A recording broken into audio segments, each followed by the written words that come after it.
Okay, for shapes, I have firstly the perfect square, which in this book it personifies the square, and he's kind of the main character of the storyline.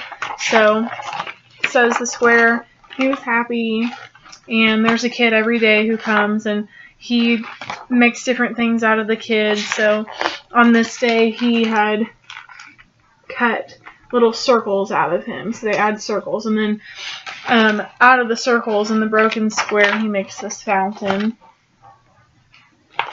And then the next day he tears it up, so they've got some more organic shapes working on this day, and they turn into the flowers.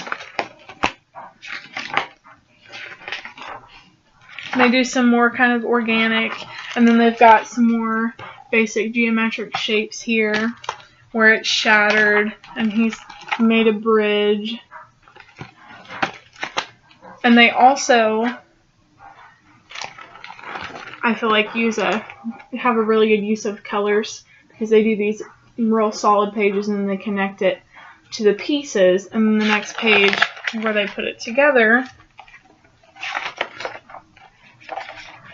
maybe, it's matching. They're all the same colors to show you, okay, we ripped it up here, this is what we made with that. So they use the color coordination to kind of make the connections in the plot for you. And then at the end here it says one day the boy didn't come to do anything with the square, and then it personifies again where the square is sad. So the square decides to make himself a window so that it can look outside and see all the things that it had created with itself.